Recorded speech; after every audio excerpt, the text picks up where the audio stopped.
Good morning, everyone, and welcome to this press briefing on behalf of the International Monetary Fund. I'm Jerry Rice of the Communication Department, and a warm welcome to everyone to our spring meetings this year. Let me begin by wishing everyone well. I hope everyone is staying safe and taking care. We have with us this morning the Managing Director of the IMF, Kristalina Georgieva. She's here to take your questions. We are doing this virtually, of course, so thank you for sending your questions in advance. We have quite a number, and I see some also popping up online. We'll take them in real time. We're on the record. We're going to do this very crisply this morning, and with that, I'm going to ask the Managing Director to make some opening remarks, and then we'll come to your questions. Managing Director. Thank you. I send my very best wishes to everyone for health and strength, and a big shout out for the health workers out there to protect us against COVID-19. It is the words of T.S. Eliot. April is the cruelest month I want to start from. Yes, nature is reawakening, but streets and schools and shops and offices are empty. And the pandemic continues its deadly march around the world. As I said during my curtain raiser speech, it is a crisis like no other. In scope, we are now in the worst recession since the Great Depression.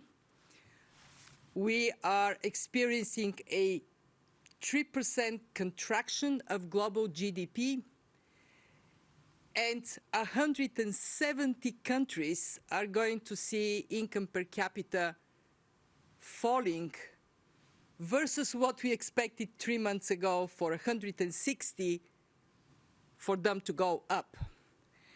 It is also very unusual as a combination of a health crisis and an economic crisis that is simultaneously a supply and a demand shock. And while we are accustomed in crisis to live with uncertainty, this time is the novel coronavirus new unknown we are wrestling with.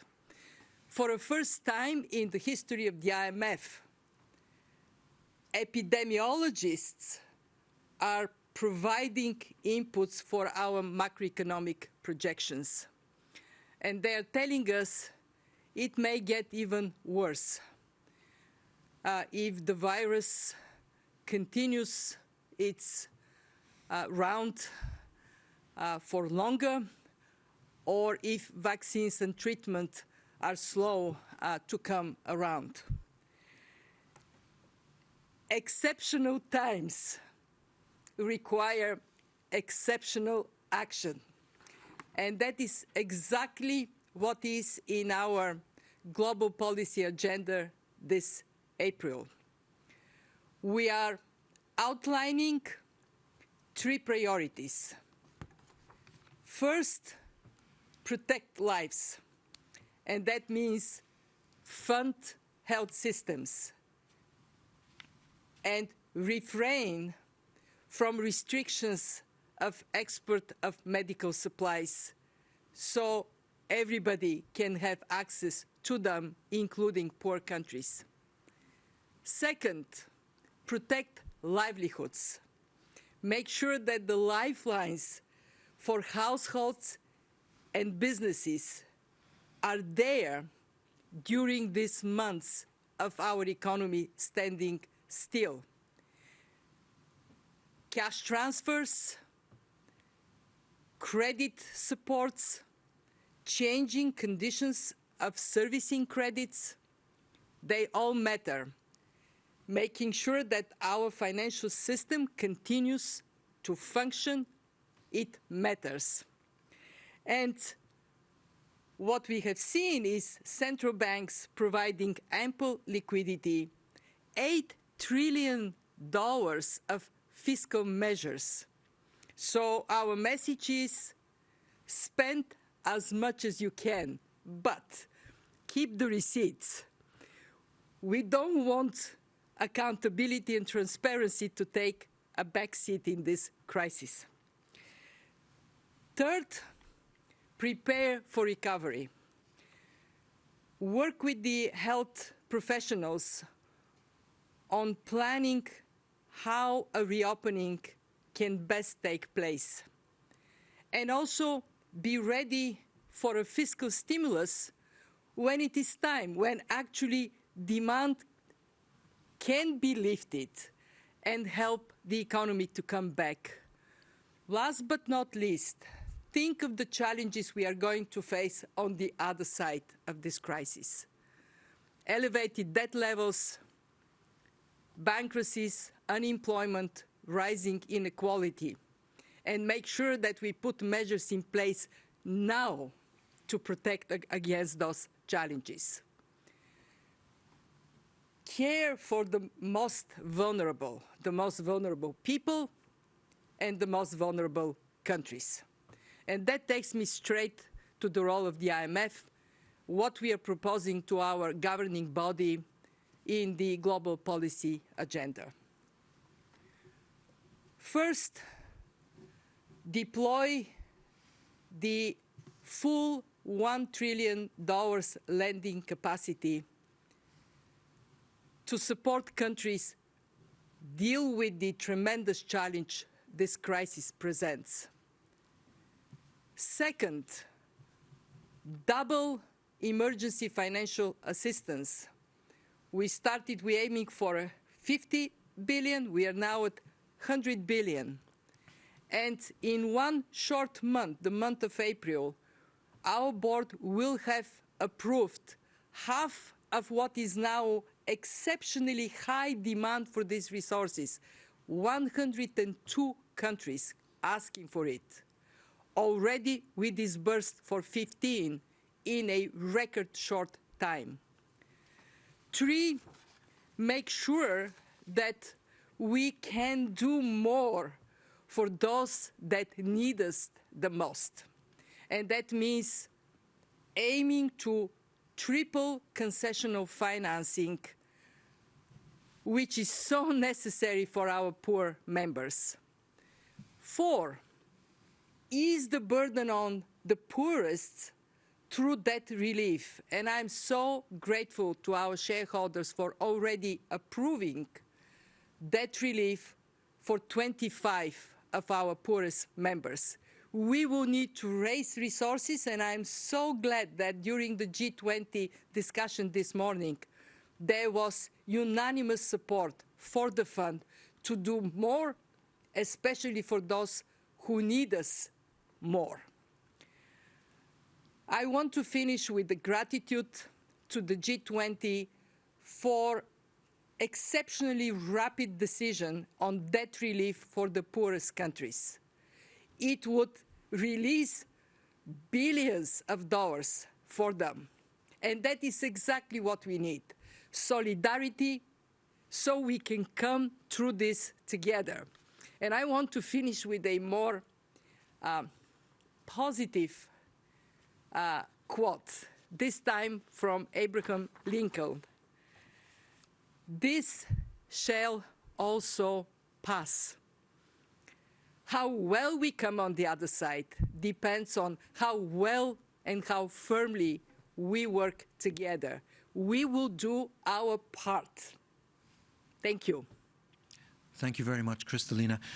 Look, we are under the constrained circumstances, so I'm not going to take every single question that's been posted here. I will try to group them a little bit, just again for the sake of the time constraint and the technology constraint. Thank you for bearing with us today. But I want to start with the many questions on how the IMF, the managing director, sees the global outlook. I'm seeing I'm going to focus it around Heather Scott of AFP. Her question, how concerned are you that governments, especially in countries already facing fragile economies, could face massive protests, become destabilized amid the great lockdown? And in that vein, how much more fiscal spending do you think still needs to be required to ensure the global economy can restart once the pandemic has passed? It is really crucial for governments and also for international organizations to lean forward with all we have so we can actually collectively protect the world economy. Some countries can do more, and we urge them to do it. And some countries need more help, and that is where the IMF and the multilateral development banks are so critical in this moment.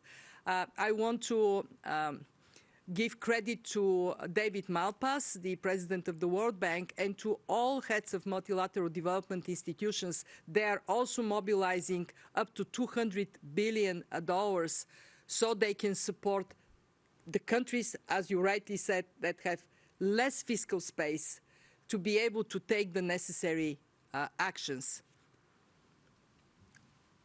Okay, the second... and just to add, $8 trillion, this is remarkable, in a very short period of time has been deployed. And there would be need for more, that is for sure. How much more would depend on how effective measures are and how quickly the virus retrieves. Okay. Thank you. The second clutch of questions is really around the IMF. What are you doing? The IMF's resources. So got a couple of questions that I'm going to focus them around. Larry Elliott of The Guardian asking, are the IMF's own resources adequate to meet the demands for help, he says, from more than 80 countries? And secondly, what steps are being taken to ensure that the private creditors are part of any debt relief package? And it's essentially the same question from Tony Rowley, our friend from the South China Morning Post, saying the IMF has $1 trillion of resources available to help deal with the crisis. If this proves insufficient, what additional funding routes are available to the fund? Is there a feasibility of an emergency IMF quota increase, and so on? So again, clutch of questions around IMF resources, Kristalina. It goes to the wisdom of our shareholders that after the global financial crisis, they have decided to quadruple the financial capacity of the IMF from $250 billion then to $1 trillion now. And we take it to heart to act decisively with what we have now to provide lifelines to emerging economies and developing countries, and we are doing it. It is also very clear that there are countries that need more support. And for those, we are determined to raise more concessional resources. We have full support from the membership to go on the offensive to raise more capacity for concessional funding from the IMF. Our target is to triple what we do for these countries. We are also very keen to explore our other avenues that would allow us now, in the urgency of the situation, to do more. There is emerging consensus that existing SDRs could be deployed to help developing countries. And we will assess as the crisis evolves where we are. The membership is very engaged and very supportive.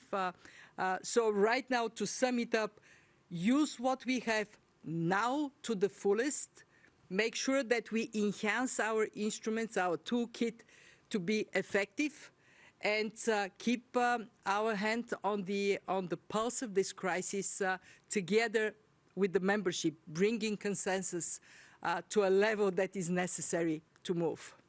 Thank you. Many picking up on what you've just said, Kristalina, about IMF resources. James Politi of the Financial Times, amongst others, is just asking me right now, a series of European and African leaders have called for the deployment of additional SDRs to help emerging markets with liquidity. But the US is opposing this, says James. How problematic is this for the global response, and are there any credible alternatives? What we are concentrating on is to act decisively with what we have, and where there is full consensus among our members. We recognize that there are other options to be explored, and we will continue to do so. And as it was in the case of the global financial crisis, the world, under the pressure of necessity, always comes together. I can say that just seeing how the G20 united around debt standstill for the poorest members gives me that confidence that whatever is necessary, we will collectively do in the face of this tremendous crisis. Thank you. Another question just coming in from Japan, Asahi Shimbun, asking, Japan itself is under emergency declaration and is entering a severe recession with limited fiscal space. With that in mind, what role do you hope for Japan to play at this critical juncture, including in helping other countries deal with the pandemic?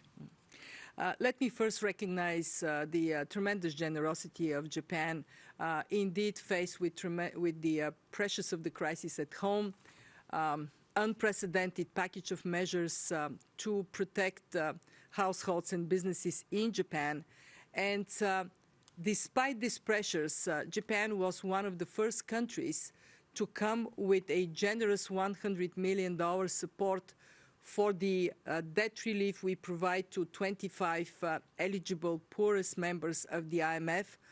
Japan is a very strong supporter of concessional financing resources, already engaged with us on that goal we have to triple capacity for concessional finance. And it reflects that recognition in Japan and in across the membership that we are in this together. We can't win against this pandemic until we win everywhere. Thank you. Many questions coming in from all over the world on various regions. I want to begin with Sub-Saharan Africa, and I'll paraphrase the many questions coming in around how badly will the region, Sub-Saharan Africa, be affected by the pandemic in the IMF's view, and what emphasis is the IMF giving in its work to Sub-Saharan Africa? Can you give us a sense of that, please? Well, the Sub-Saharan Africa had a number of countries stepping up over the last years. And it is so tragic to see that momentum being stopped. And there are, of course, a number of countries that have, even before coronavirus, been experiencing very dramatic difficulties, conflicts, natural disasters. Sub-Saharan Africa ought to be at the center of our attention, and it is. We now have more than 30 countries applying for emergency financing. We are prioritizing rapidly responding to these requests, recognizing how critical this lifeline is for them. We are also very keen to see what more can be done. The debt relief, which David Malpass and I called for, the debt standstill, it is benefiting a large number of countries in Africa, as is our own debt relief initiative that the board has approved. But we need to think beyond that. We need to think about recovery. We need to think about making sure that the Continental Free Trade Agreement doesn't get derailed because of coronavirus. And that means engaging with the leadership in Africa and making sure that we are putting not only financial resources, but also opening up trade channels, making sure that we support the industries in Africa that depend on trade, of the revival of trade. And I want to end by saying this Friday we are going to have an extraordinary session. President Ramaphosa, the President of the African Union, would lead us. Together with David Malpass, we have invited the Secretary General as well as leaders from the continent and the friends of the continent on mobilization with Africa. And I'm sure we would come out of it with very concrete commitments to support the continent, to support Sub-Saharan Africa and actually the broader African continent. Thank you very much. I want to turn to the Middle East, where again there are a number of questions coming in. I'm going to paraphrase them again around how you see the pandemic affecting the countries of the Middle East, and particularly in the context of the volatility around oil markets and oil prices, again, for those Middle East countries. What we have to recognize is that the Middle East faces a dual shock. COVID-19 pandemic, the economic fallout from it, and on top of it, falling oil prices for many of the countries there that are all exporters. These shocks they are compounded by a big reversal of portfolio flows to emerging markets. In the case of the Middle East, what we are seeing is some close to 2 billion leaving the Middle East since mid-February. What we expect is growth to fall, as it happens everywhere. And what we want to support Middle East with is emergency financing. We have a number of countries that have asked for support. We have provided already approvals for Afghanistan, actually for Tunisia. In our case, the Middle East and North Africa region also includes Afghanistan and Pakistan. So I want to stress that these countries are also benefiting from emergency response. We have been augmenting some of our instruments. Morocco has decided to draw on the precautionary liquidity line with the fund. And we are, of course, ready to support the countries there with the full complement of instruments we have at our disposal. Thank you very much. Turning to Asia, and again, clutching the questions around how you see the challenges, the prospects for Asia, Managing Director, in the context of the pandemic, and particularly how do you see the prospects for China's recovery within that Asian context? Well, Asia, China was first hit, and then a number of countries were on the receiving end of COVID-19 relatively early. What we expect for Asia Pacific is an average growth to be flat, 0 in 2020. This is actually a worse performance than during the global financial crisis and during the Asia crisis, the 1998 crisis. It is exposed earlier, and that means that it will recover earlier.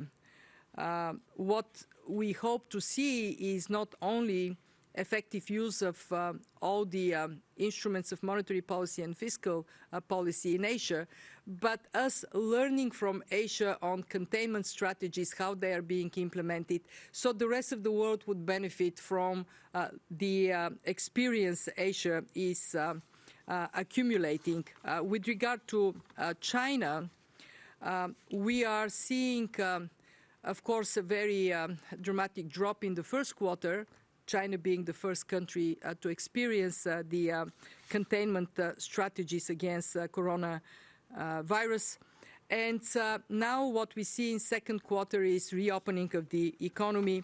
Our projections for China growth are in the order of 1.2% for this for 2020, and a boost to 9.2% in 2021, provided that in this uncertainty, the baseline scenario is the one on which the world functions. Thank you very much. So turning to Latin America, Caribbean, how do you see the outlook? And I do want a question popping up for me on Argentina, just in the Latin American context from Clarín, Paula Lagunas. Again, in the context of the pandemic and the crisis, how do you think that will impact the ongoing discussions with Argentina, and what kind of assistance can Argentina expect from the IMF? Well, the Latin America, even before COVID-19, was struggling to regain footing in terms of growth. Now what we see is a deep economic recession across Latin America and the Caribbean in 2020, partial rebound in 2021. The growth in the region is expected to fall to by 5.2%, in other words, growth minus 5.2%, rebounding to 3.4%. And I want to differentiate in this context the Caribbean. Most of the country, well, all countries in the Caribbean are highly dependent on sectors that are tremendously severely hit by this pandemic. Tourism, transport. I was in a virtual meeting with governors from Latin America and the Caribbean, and I can tell you my heart is bleeding for these countries where the drop in economic activities wipes out revenues, and at the same time the boost necessary to just maintain the lives of people, the livelihoods of people is so dramatic. So I can tell you that we are already supporting the Caribbean. There are already programs approved, and we would be looking very carefully in what more we can do. We see measures taken everywhere, a boost in Brazil, 10% boost of in terms of measures to support the economy. Same leaning forward is happening everywhere. And let me just go to Argentina, since you asked about Argentina. Argentina has been very concentrated on addressing this crisis with the appropriate sequencing of measures on the health front, as well as support for the most vulnerable people and the most vulnerable segments of the economy. The country is at a point of time where they're going to put in front of their creditors a proposal for debt restructuring. It is really difficult time for everybody, but in particular, it is difficult for countries that already stepped into this crisis with complex challenges. The same way the virus hits people with existing preconditions that are more vulnerable the hardest, it hits economies with pre-existing difficulties the hardest. Thank you so much. We have about 2 minutes left. And again, apologies to everyone for clutching your questions this way. But I don't want to leave without touching on Europe. And the question is simply, are the actions being taken by the European governments, the European institutions, are they sufficient? Are they enough? What we are seeing is a tremendous mobilization across the European Central Bank and European governments and European institutions in the face of this crisis. Europe is particularly hard hit. growth projections for next year are grim. And at the same time, Europe is also leaning forward with all they have to fight the crisis. It is a moment for European solidarity, and that is what the citizens of Europe expect from their governments and their institutions. Thank you very much, Kristalina, and thanks to everyone. Can I just add one more point? We are telling everybody, do all you can. And I just want to assure you that we are following ourselves on our own advice. Everything is on the table in terms of measures we can take. What we do is first do all we can with the resources we have. Second, make sure that there are no gaps in what we have to be of service to the membership. Everything is on the table. Thank you so much. And again, thanks for your patience, those of you online today. We really appreciate it. And just to remind you, join us again tomorrow. There will be another press briefing here, including the Managing Director and the Chair of the International Monetary and Finance Committee after its meeting tomorrow morning. So join us for that tomorrow. Send us your questions in advance. Until then, stay safe and well, and we look forward to seeing you soon. Thank you.